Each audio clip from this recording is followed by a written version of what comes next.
Though I am a born and bred Californian, it's like I have stepped onto another planet rather than simply been transplanted 500 miles up the coast.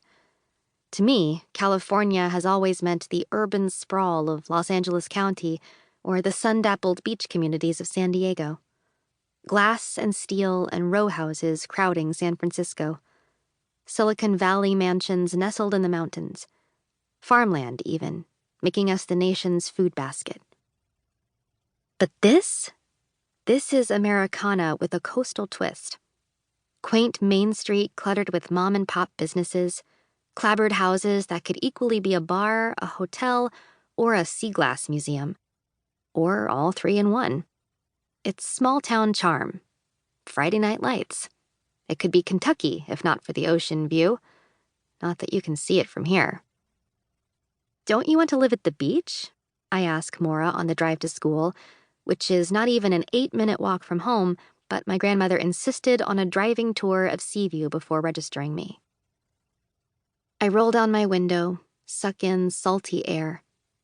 We're still inland, but the cerulean line of the ocean winks in the distance. Refined California Cape Cods line the street, broken up by the very occasional 60s-style apartment complex or 90s duplex. We zoom around a bend, and a house on the horizon takes my breath away. Straight from the pages of an architecture magazine, it's all angles and modernity, concrete and deep red wood, glass everywhere. As many windows as can fit into a contemporary piece of art. That's the mayor's place, Maura says, barely paying a glance. Her eyes remain on the road, which turns increasingly faded and cracked as we drive on. He keeps a property in town, too. I do visit my beach cottage occasionally. We passed it back there, but I prefer the Victorian for every day. Running at breakneck speed across the road to the warm sand, building a lopsided sandcastle soon reclaimed by the sea. Maura ensconced in the front room, typing away. We used to spend summers there, I say. Ask, really. Right? You remember! Yes, you came up every July before... She chokes on emotion, and I am shamed into silence.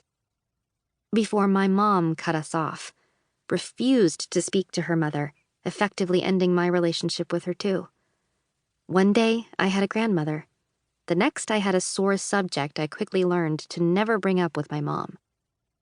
All she would say was my granny had done something she could not forgive, that we'd be fine on our own. And we were, until the cancer. A peculiar sight outside my window gives us something better to talk about. What the hell happened there? I point to the partial remains of a McMansion at the end of the road we're now on. Half of it is simply gone. The edge of the building hangs over a cliff.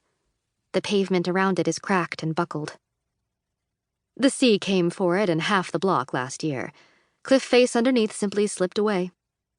Maura replies matter-of-factly. God's way of scolding foolish mortals for building dream houses so close to the sea. Or that's what some in town say. The homeowners surely feel otherwise. There are more along the way here. No time for the complete tour, though. A right turn takes us back toward downtown.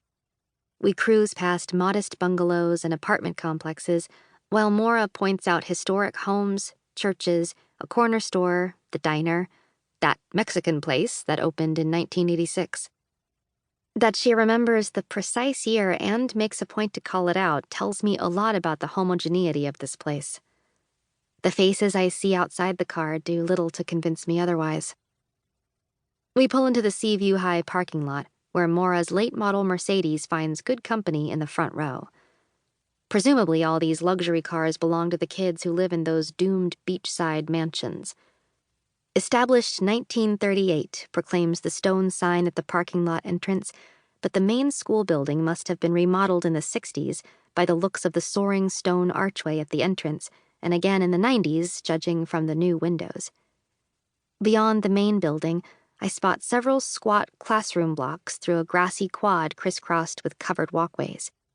And, much like the contrast between historic and salt-faded downtown Seaview and the mansions on the coast, there's a state-of-the-art addition on the far end of the parking lot that screams money. This entire town is a twisted juxtaposition between worn down and ostentatiously new.